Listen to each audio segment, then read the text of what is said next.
In a mansion filled with luxury and success, 12-year-old Matt Roberts seems like the perfect kid. Spoiled with riches and surrounded by love, you'd think he had it all. But behind his playful grin and casual charm lies a mind so brilliant, it's almost a secret.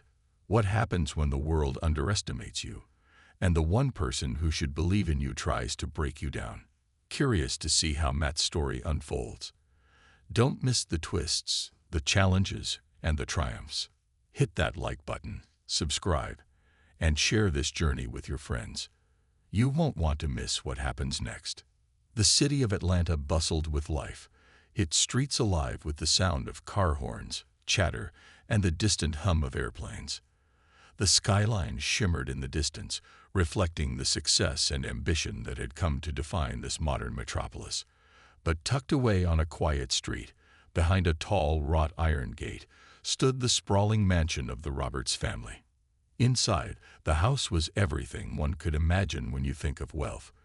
Gold-framed paintings hung on the walls, plush carpets lined the hallways, and marble floors gleamed under the soft glow of chandelier light. The air smelled faintly of rich wood and freshly brewed coffee, a calming blend that mirrored the atmosphere of the home. Yet, amidst the grandeur, there was an unmistakable sense of solitude that clung to the place. Matt Roberts, the 12-year-old son of Derek and Angela Roberts, wandered through the vast halls of his family's mansion, his sneakers soft against the marble floor. Matt's eyes sparkled with a curiosity that could never be satisfied, his unruly curls bouncing as he moved. Despite the luxury around him, there was a quiet sadness in the boy's heart. As the only child in the family, he found himself spending most of his time alone, exploring the endless rows of bookshelves or diving deep into the world of mathematics. He was an inquisitive child, always asking questions and searching for answers, but often the questions went unanswered. His parents, though loving and successful, were busy people. His father, Derek, was constantly traveling the world, giving speeches and inspiring crowds. His mother, Angela, a philanthropist and businesswoman, was often away at charity events or meetings. Though they showered Matt with love and the finest things money could buy, he felt disconnected from them. They were often distant in their own worlds, leaving Matt to seek solace in his own. Matt's love for math began early. He wasn't just good at it, he was great. He could solve complex equations in his head before the teacher even finished writing them on the board. But it wasn't just about the thrill of solving problems. It was about finding a way to make sense of a world that often seemed chaotic and confusing to him. Numbers were logical. They were clear. They didn't need interpretation. They simply were. But there was a contradiction in Matt's life. On the surface, he seemed like any other child in a rich family, spoiled, entitled, with every material possession a kid could dream of. But beneath that exterior was a mind that craved more than the simple pleasures of childhood. Matt didn't care about the latest video game or designer clothes. While other kids at school were talking about the newest trends, Matt was more interested in prime numbers, algebraic formulas, and the fascinating mysteries of the universe. At school, Matt often felt out of place. His classmates labeled him the rich kid, the boy who had everything handed to him on a silver platter. They didn't understand him. They didn't know that he didn't want their pity or their envy. He simply wanted to be seen for who he truly was, a kid with a mind that far surpassed his years. Even his teachers couldn't quite grasp his potential.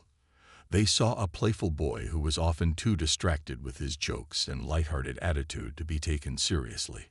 His classmates would nudge each other, whispering behind his back, "There goes the teacher's pet," or "He's only good at math because his dad buys all his books." They didn't realize that Matt's love for mathematics was more than just a hobby. It was his escape from the loneliness that shadowed his every step. Matt's parents did their best to connect with him. Derek, though often away, would call Matt every night from whatever part of the world he was in. His deep voice, always full of enthusiasm, would ask how Matt's day went, what he had been reading, or whether he'd completed his homework. Angela, too, would check in, her voice soft and kind, as she asked Matt about his day. But the distance between them, though never intentional, grew wider with each passing day. One evening, as the sun set behind the mansion, casting long shadows over the polished floors, Matt found himself sitting alone in his study room. The room was vast, lined with bookshelves that reached the ceiling, each filled with novels, biographies, and textbooks of all kinds. It was here, in this quiet sanctuary, that Matt felt most at home. With his math book open before him, he let the equations fill his mind, the numbers dancing and weaving together in ways that made sense to him, even if they didn't make sense to anyone else. Outside the study room, his parents' voices echoed faintly, laughing and chatting as they prepared for yet another event. Matt didn't feel bitter or resentful, just a little misunderstood. He didn't mind the wealth, the luxuries, or even the loneliness. What he longed for, more than anything, was someone who could see past the surface, someone who could recognize the potential within him, hidden beneath his playful exterior. For Matt, the world of mathematics was a puzzle that was waiting to be solved, and he was determined to find the answers, even if it meant doing it alone. He may have had everything a child could want, but what he truly needed was someone who could understand the complexity of his mind, the mind of a child with extraordinary potential. And as Matt turned the page of his math book, a new equation before him, he felt a sense of peace wash over him. In the world of numbers, he was never alone. Matt sat at his desk in his math class, staring at the chalkboard as Mr. Peter entered the room. The teacher's presence was commanding, almost as if he carried the weight of authority in every step. Mr. Peter was tall, with a stern face and sharp eyes behind his glasses. His appearance, though neat and precise, gave off an aura of no-nonsense discipline. He was the type of teacher who demanded respect without ever needing to ask for it. His deep voice filled the classroom as he greeted the students, sending a ripple of tension through the air. Matt, always quick to notice the mood of the room, leaned back in his seat, his expression playful. He was, by nature, a curious and mischievous kid.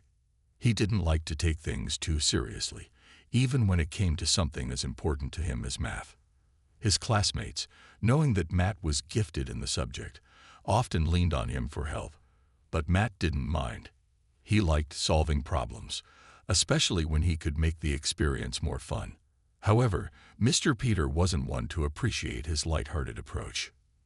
Mr. Peter, a family friend of the Roberts, had known Matt's father for years. Derek Roberts had been Mr. Peter's mentor during his college years, and the two shared a deep mutual respect. But despite their history, Mr. Peter never seemed to extend that same warmth toward Matt. In fact, the teacher often viewed the young boy's playful demeanor as a challenge to his authority. Matt's brilliance wasn't lost on him, but instead of nurturing it, Mr. Peter seemed to think it was just another sign of privilege and entitlement. "Matt," Mr. Peter said one day, his voice as sharp as ever, "why don't you show the class how quickly you can solve this equation? We'll see if you can impress us with your genius." The rest of the class looked at Matt, some with awe, others with curiosity. They all knew Matt was capable of solving the problem before Mr. Peter even finished writing it. But Matt didn't want to show off. He didn't want to play into the stereotype of being the teacher's pet or the rich kid. So, with a mischievous grin, he leaned forward in his chair. "Sure, Mr. Peter," Matt said, his tone light and teasing. "But I warn you, I might finish it before you even get a chance to blink." The class chuckled at his confident remark, but Mr. Peter wasn't amused. His brow furrowed as he turned to face Matt, his voice growing colder. "Don't get too cocky, Matt," he said. "If you think this is just some game, then maybe you should rethink how seriously you take your studies." Matt's smile faded, and a brief moment of tension settled over the room. His classmates shifted uncomfortably in their seats, sensing that the playful banter was quickly turning into something more serious. Mr. Peter had a reputation for being tough, but this felt different. It felt like he was trying to undermine Matt's intelligence, as if he was daring him to prove himself. Matt hesitated for a moment. He could have solved the equation in a matter of seconds, but he wasn't sure he wanted to give Mr. Peter the satisfaction. The tension between them was growing, and Matt could feel the weight of expectations heavy on his shoulders. "Fine," Matt said after a pause, his voice quieter now. "I'll solve it, but I don't want to do this just to prove something." The class was silent, waiting for the inevitable, Matt's swift brilliance on display. It was a battle of wills between a teacher who didn't see the full picture and a student who was beginning to feel the sting of being misunderstood. For a moment, it seemed like Matt was savoring the silence, enjoying the tension that hung in the air. His mind was working at lightning speed, processing the equation, but his demeanor didn't show it. He was playing, but that was the part no one understood. Then, with a flick of his wrist, Matt grabbed the piece of chalk, and in mere seconds, the solution appeared on the board. The class gasped. The math wasn't just correct. It was flawless, the steps perfectly laid out in a way that only someone with an exceptional mind could do. Matt had done it faster than anyone had anticipated, and certainly faster than Mr. Peter had expected. The silence in the room was deafening. No one knew how to react. Mr. Peter, usually so composed and confident, stood frozen, his mouth hanging open slightly in disbelief. The students, who had been waiting for Matt to stumble or fumble, were now wide-eyed, staring at the board, and then back at the boy who had just shattered their expectations. Matt turned away from the board slowly, his expression calm, almost nonchalant. He didn't smile in triumph or gloat like many kids might. Instead, he simply returned to his seat, his gaze meeting Mr. Peter's for a brief moment. His grin remained, but it wasn't playful anymore. It was knowing. Mr. Peter stood there, blinking rapidly as the realization settled in. The mockery he had hoped to inflict had completely backfired. He had assumed that Matt was just a spoiled, arrogant kid who played at being intelligent. But in that single moment, Matt had revealed something far more profound than any of them had imagined. But Matt wasn't finished yet, and the class could feel it. The power dynamic had shifted. But Matt, for all his brilliance, wasn't about to let Mr. Peter off the hook so easily. With a quiet breath, Matt turned back toward the teacher. His voice, though soft, carried the weight of an unspoken challenge. "Mr. Peter," he said, his tone thoughtful, almost like he was contemplating the words before he spoke them. "You didn't believe in me. You thought I was just playing around. But you didn't know that there's more to me than just numbers. Sometimes it's the ones who seem to play around the most that have the most to offer. You've got to look deeper." Matt's words were simple, yet they hit Mr. Peter like a punch to the gut. The teacher, who had prided himself on his ability to judge and challenge his students, suddenly felt small. He had underestimated Matt not because of his intelligence, but because of his playful nature. And now, that same playfulness had been the vehicle for the boy's brilliance to shine through. The class, too, sat in stunned silence. They had witnessed a moment of growth not just for Matt, but for Mr. Peter. It was the first time anyone had truly questioned the teacher's perception of what intelligence looked like, and it wasn't Matt's math skills that had done it. It was his words. In a world where appearances often define worth, Matt had shown them that true brilliance often comes in unexpected packages. Back at home, Matt's mansion had always been a place of comfort for him, a place where he could escape into the world of numbers and puzzles. His study room, with its high ceilings, grand bookshelves, and walls adorned with awards and memories, was his sanctuary. The room smelled of old books and fresh paper, a comforting blend that calmed his mind. Matt had often spent hours here, reading, solving problems, and imagining what he could do with his talents. But now, this same room would become a place for something far greater than his own personal growth. The mansion's wide windows overlooked a sprawling garden, but the space inside was filled with something more valuable: potential. As Matt walked into the room one afternoon, he could feel the weight of his decision settle in. His genius, the thing that had once isolated him, was no longer just for himself. It was for the world. He realized that the gifts he had were not meant to be hidden in the shadows of his luxurious life, nor were they meant to be flaunted. They were meant to help others. Matt decided to use his talents to give back. He would no longer be the lonely boy in a mansion, solving equations alone.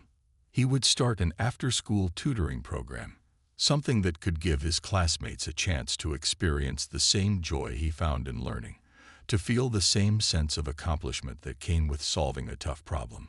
He knew there were kids in his class who struggled with math, kids who felt lost when the equations didn't make sense, and he wanted to help them. He posted flyers around school, inviting his classmates to his mansion for tutoring sessions.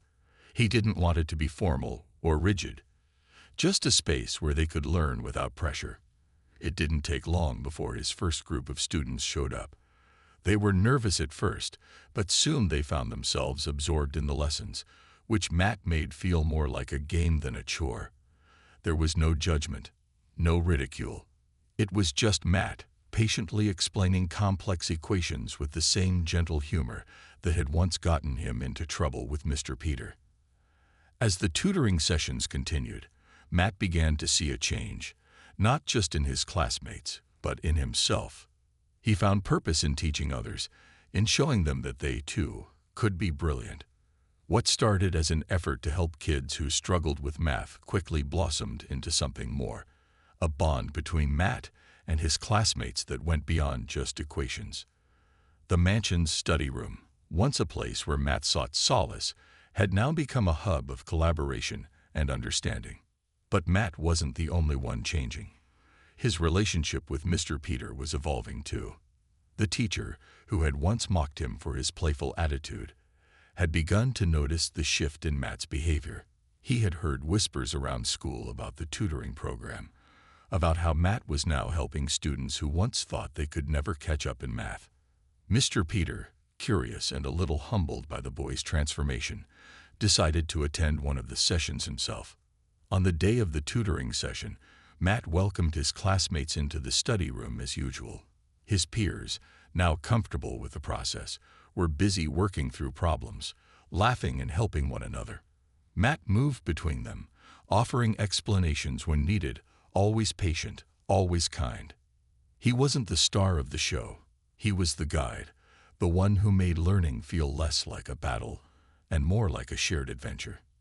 Mr. Peter stood at the door, watching quietly. At first, he didn't say anything, just observed.